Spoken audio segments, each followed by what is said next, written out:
اللہ کے رسول صلی اللہ علیہ وآلہ وسلم جب اس دنیا سے رخصت ہوئے تو اللہ کے نبی علیہ الصلاۃ والسلام نے اپنی امت میں دو چیزیں چھوڑی تھی. فرمایا لوگوں میں دنیا سے جا رہا ہوں لیکن تمہیں ایسے چھوڑ کے نہیں جا رہا. ہم میں سے اگر کوئی باہر ممالک گیا ہو تو وہاں اس کا کاروبار سیٹ ہو نا، تو جب وہ 4 دن کے لیے پاکستان آتا ہے تو وہ بھی پیچھے کسی کی ڈیوٹی لگا کے آتا ہے. تو جس نبی نے امت کو تنکا کر کے اکٹھا کیا تھا، کیا وہ امت کو بے آبرو کر کے چلے گئے؟ نہیں صاحب. اللہ کے رسول صلی اللہ علیہ وسلم نے فرمایا لوگوں میں جا رہا ہوں لیکن تمہارے اندر 2 بڑی چیزیں چھوڑ کے جائیں. انی تارک فیکم الثقلین. فرمایا 2 بڑی چیزیں ہیں جن کو میرے حضور بھی باری کہیں وہ کتنی باری ہوں گی. پہلی چیز کیا ہے؟ اولہما کتاب اللہ، اللہ کی پاک کتاب قرآن مجید. فیہ الہدی والنور. فرمایا اس کے اندر ہدایت بھی ہے، اس کے اندر نور بھی ہے. اس کا ایک ایک لفظ تمہارے لیے بخشش ہے، تمہارے ہر مرض کا علاج، ہر دکھ کا علاج ہے. قرآن کے اندر اللہ نے رکھا ہو. فرمایا پہلی کی چیز کیا ہے؟ اللہ کی پاک کتاب قرآن مجید.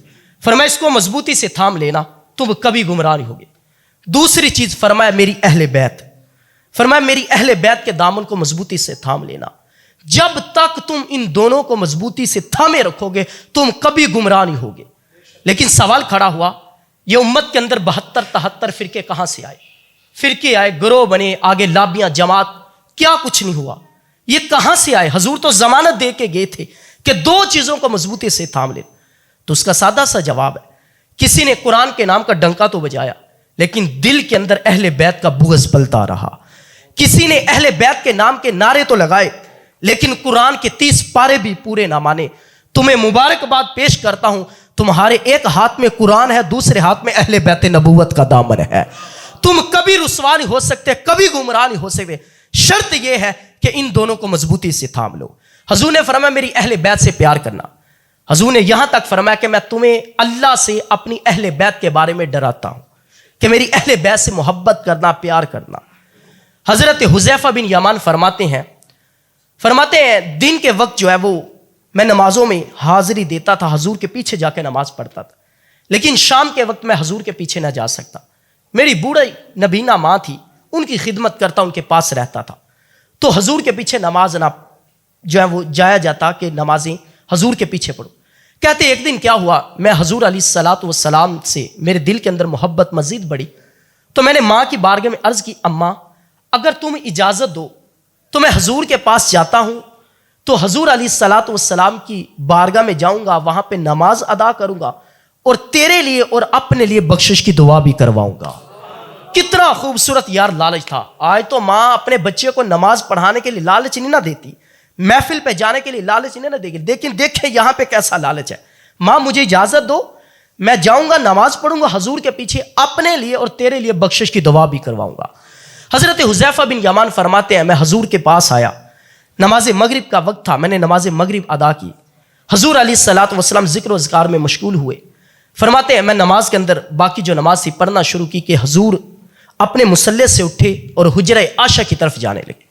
فرماتے حضور چلے گئے. میرے دل کی دھڑکن تیز ہوئی کہ ماں نے جاتے پوچھنا ہے میرے لیے اور اپنے لیے دعا کروائی ہے تو دعا تو نہیں ہو سکی، کیا ماں کو جا کے جواب دو.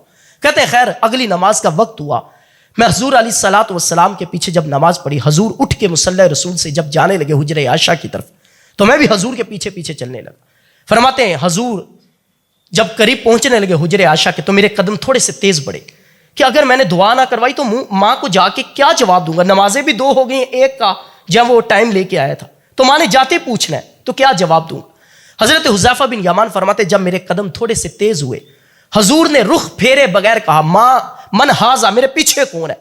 پھر خود ہی فرمایا یا حذیفہ، کہیں حذیفہ تو نہیں؟ میں نے کہا نام یا رسول اللہ. جی حضور حذیفہ ہوں. فرمایا ما حاجتک غفر اللہ لک ولی امک. فرمایا اللہ تجھے بھی بخش دے، تیری ماں کو بھی بخش دے، بتا کس کام آیا ہے. یہاں تو لوگوں نے ترازو گاڑ دیا نا، نبی کندھ کے پیچھے کا نہیں جانتا. حضور نے رخ پھیرا نہیں تھا ابھی، حضور علیہ الصلاۃ والسلام نے رخ پھیرے بغیر کہا کہیں حذیفہ تو نہیں. پھر حضور علیہ الصلاۃ والسلام نے دعا دے دی کہ اللہ تجھے بھی بخش دے، تیری ماں کو بھی بخش دے. جو کام کروانے آئے تھے وہ تو کہنے کی حاجت بھی نہیں پڑی کہ وہ جنبش لب سے پہلی حضور نے کام کر دیا. ڈٹھے ور قرآن دے پھول سارے، تیری شان جیا نہیں کوئی ہور ڈٹھا، تیری شان دا کرے مقابلہ جیرا.